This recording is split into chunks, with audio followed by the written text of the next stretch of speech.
नमस्कार, मैं हूं आपके साथ पूर्वी राय और आप देख रहे हैं यूपी की आवाज। सपा का बड़ा एक्शन, क्रॉस वोटिंग करने वाले 3 विधायक पार्टी से बाहर।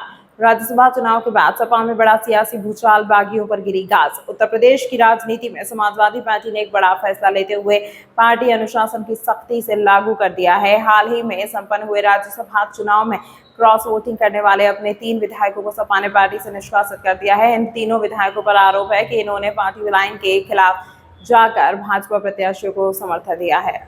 समाजवादी पार्टी के राष्ट्रीय अध्यक्ष अखिलेश यादव ने स्पष्ट संकेत दिया था कि पार्टी के भीतर किसी भी तरह की अनुशासनहीनता या विश्वासघात को बर्दाश्त नहीं किया जाएगा। राज्यसभा चुनाव के दौरान जो घटनाएं सामने आई, उसने पार्टी नेतृत्व को सख्त कदम उठाने के लिए मजबूर कर दिया। पार्टी नेतृत्व का मानना है कि इस तरह की हरकतें न केवल पार्टी की छवि को नुकसान पहुंचाती हैं, बल्कि कार्यकर्ताओं का मनोबल भी तोड़ती हैं। यही कारण है कि बिना देर किए तीनों विधायकों को पार्टी से बाहर कर दिया गया।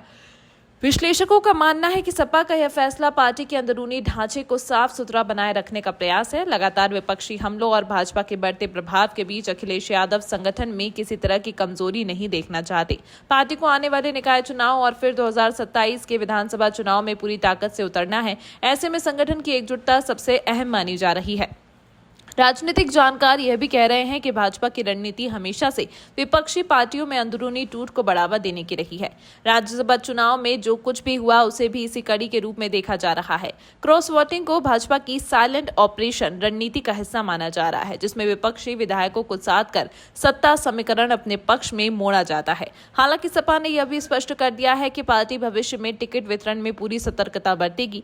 पार्टी नेतृत्व अब हर उस नेता को परख रहा है जिनकी निष्ठा पर सवाल उठ सकते हैं। इस पूरे घटनाक्रम ने पार्टी के भीतर अनुशासन को लेकर एक सख्त संदेश दिया है कि पार्टी से बड़ा कोई व्यक्ति नहीं। यह सियासी कार्रवाई आने वाले समय में सपा के अंदरूनी समीकरणों को और भी सुदृढ़ कर सकती है। कार्यकर्ताओं के बीच भी यह संदेश गया है कि पार्टी में वफादारी को सर्वोपरि रखा जाएगा। अब देखना होगा कि निष्कासित विधायकों का अगला कदम क्या होता है। क्या वे भाजपा में शामिल होंगे या किसी नए राजनीतिक समीकरण में अपनी जगह तलाशेंगे। साथ ही यह भी देखना दिलचस्प होगा कि भाजपा इस स्थिति को कितना भुनाने की कोशिश करती है और सपा किस तरह अपने संगठन को और मजबूत करती है। उत्तर प्रदेश की राजनीति में ऐसे घटनाक्रम अक्सर चुनावी सालों में बड़े बदलाव की भूमिका तैयार करते हैं। राज्यसभा चुनाव के बहाने शुरू हुआ यह सियासी भूचाल आने वाले समय में और कितने नए मोड़ लेता है, यह देखने वाली बात होगी। तमाम महत्वपूर्ण खबरों के लिए देखते रहिए यूपी की आवाज।